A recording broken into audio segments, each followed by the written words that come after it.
Bateauscopie, Bateauscopie, Nicolas Venance, Bateauscopie, une émission d'ActuNautique. Bonjour et bienvenue à vous dans Bateauscopie. Alors aujourd'hui dans Bateauscopie, je vous propose de tout savoir sur le canneton. On en a un exemplaire devant moi aujourd'hui. Le canneton, c'est toute une famille de dériveurs monotypes qui a été lancée en 1931, dont la construction a cessé en 1974.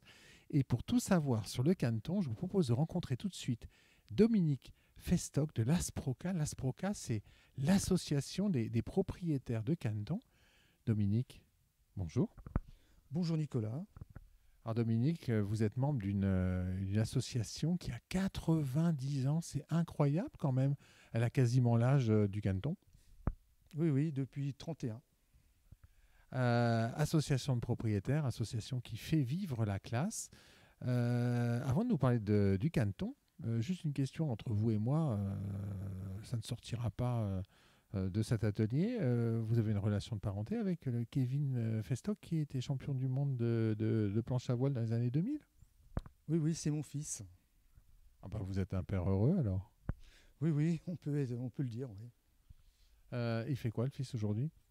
Alors, il a une entreprise qui fabrique des foils pour mettre sous les planches à voile à Saint-Malo. Bon, il est resté dans sa passion avec un peu de modernité, c'est la planche à voile 4.0. Alors nous, on va rester dans la tradition tout au contraire, puisque le canneton qui est derrière vous, c'est un bateau classique, c'est un voilier classique, qui décide en 1931 de lancer cette classe monotype. Alors, c'est le Yacht Club de Duclair, sur les bords de la Seine, en 1931. Quel est leur besoin à l'époque ? C'était tous les clubs avaient des dériveurs emblématiques et le Yacht Club de Duclair a voulu avoir le sien. Donc, ils voulaient avoir leur modèle. Ils se rapprochent de quel architecte ? De Victor Brix, un architecte naval russe à l'époque. Donc Brix leur concocte le canneton Brix. Quelle est la jauge de ce bateau ? 4,98 m et 1,43 m en largeur. C'est un bateau, j'imagine, qui est construit en bois à l'époque. Oui, en bois avec dérive et safran en métal. Il est construit où ce bateau ? Alors, le bateau a été construit à différents endroits. Différents chantiers ont construit des cannetons à toutes les époques. Alors ensuite, ce canneton 1931 Brix, il est suivi par d'autres modèles. Est-ce que vous pouvez nous énumérer les 4 autres modèles qui ont succédé au Brix initial ? Alors, avant la guerre, le canneton Brix. Après la guerre, le canneton restriction. Est sorti un canneton à coque arrondi, qui était le premier, le 5 au 5, qui était un canneton à l'origine. Ça, c'était en quelle année ? En 52. Alors le 57 qui est derrière vous, il sort en 57. Alors voilà, il sort en 57 parce que le 5 était trop cher à fabriquer et l'Asproca a voulu revenir à un bateau plus populaire et est revenu à la coque à bouchin de manière à pouvoir le fabriquer dans son garage. Et alors le dernier qui a été produit, c'était quel canneton ? Alors le dernier produit dans les années 70, c'était un canneton en polyester qui était le canneton Stral. Alors du bois, du polyester, une coque qui change. Le tout premier canneton, j'imagine que c'était une coque à bouchin. Oui, en coque à bouchin. Ouais. Et ensuite, les différents modèles. Coque ronde, en fait, c'était le 5 au 5 et puis le tout dernier. Voilà, exactement. Le 5 au 5 était en bois moulé, qui était assez cher. Et après, dans les années 60, le polyester est arrivé et c'était plus facile de faire des moules, etc. Et les 57 ont été au début construits en bois, puis en polyester. Et le Stral, naturellement, en polyester. Alors, on va prendre un peu de recul, Dominique, pour admirer la ligne de ce 57 qui est dans cet atelier de mécanique marine à Rennes. Alors, présentez-nous un peu le style de ce bateau. Là, on est sur un 57, donc c'est un modèle en bois, ça. C'est un modèle en bois, les premiers modèles en bois. Alors avec une coque à bouchon que l'on va pouvoir admirer ici. Voilà, donc coque à bouchon. Voilà, ponté. Alors le pont est un peu l'équivalent du 5 au 5, si quelques personnes connaissent. Et alors ce modèle, il reprend des caissons arrondis. Caisson arrondi, comme le 5 au 5, et également trapèze. Oui, parce que le 5 au 5, c'est le premier canton qui permet de faire du trapèze.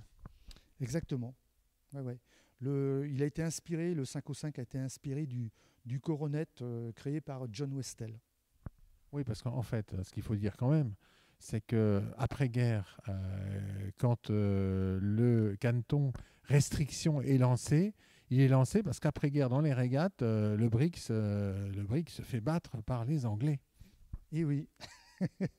Et les Anglais, ça a toujours été un petit peu chaud en régate avec les Français. Voilà.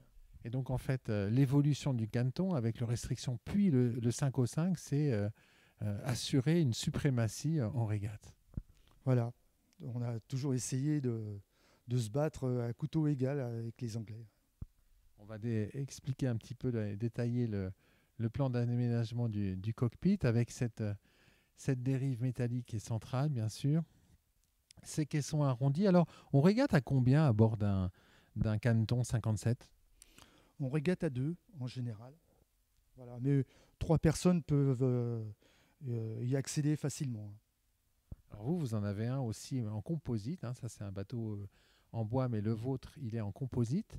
Il se comporte comment en régate? Quelle surface de toile? Alors, grand voile 10 mètres 15 et phoque 4 mètres 35. Voilà, ça fait une surface de voile assez importante. Et alors, il se comporte comment en régate? Bah, c'est un bateau qui est assez sûr et confortable. Vitesse maxi? Quelques chiffres quand même. Alors, quelques chiffres.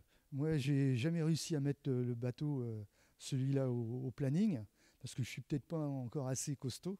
Mais il peut aller. J'ai fait du 10 nœuds et quelques avec. Mais je pense qu'au planning, on peut aller jusqu'à 12 nœuds. Voilà. En 5 au 5, le record du monde a été 22 nœuds de moyenne sur une manche. Ah, c'est quand même pas mal, 22 nœuds sur un dériveur au ras de l'eau. Et oui, oui. Voilà. Alors, votre club est très dynamique. Hein, vous organisez tous les ans vos championnats du monde. Alors, c'est où? Championnat du monde sur la Rance, près de Saint-Malo. Voilà. Non, on fait un petit rassemblement de propriétaires sur 2-3 jours. Et c'est vraiment sympa et convivial. Ouais. Vous me disiez que c'était difficile en fait de savoir combien de bateaux avaient été construits sur les différentes classes, mais le 57 là qui est juste à nos côtés, combien ont été construits? À peu près 800. 857 ont été construits. Voilà. On ne peut pas dire, c'est dur de répertorier les autres en bois. Voilà. C'est vraiment pas facile. Ouais. Et sur ces bateaux, vous avez une idée du nombre de bateaux qui restent aujourd'hui stockés ou utilisés? Alors, en 2008, un monsieur qui a disparu maintenant, qui est Philippe Ferrat, a repris un petit peu les choses en main de l'Asproca et a répertorié un peu plus de 100 cantons, tout confondu. Avec deux viviers, hein, c'est la Rance et puis c'est le golfe du Morbihan. Ah oui, oui, les rassemblements, pas forcément tous les ans, mais oui, oui, le golfe du Morbihan, où il y a un nid de canetons. Un nid de caneton. Alors Dominique, pour conclure, qu'est-ce que vous diriez à quelqu'un qui n'a jamais navigué à bord d'un caneton pour lui donner envie? Eh bien, c'est de venir avec nous, faire une petite sortie ou deux, et puis voilà, il pourra apprécier le confort et la rapidité du caneton. Voilà. Merci beaucoup Dominique. Merci Nicolas. Voilà, et puis moi je vais vous quitter avec un 3/4 avant sur ce Canton 57 entièrement en bois. Voilà, une ligne magnifique. Voilà, à très bientôt sur Bateauscopie.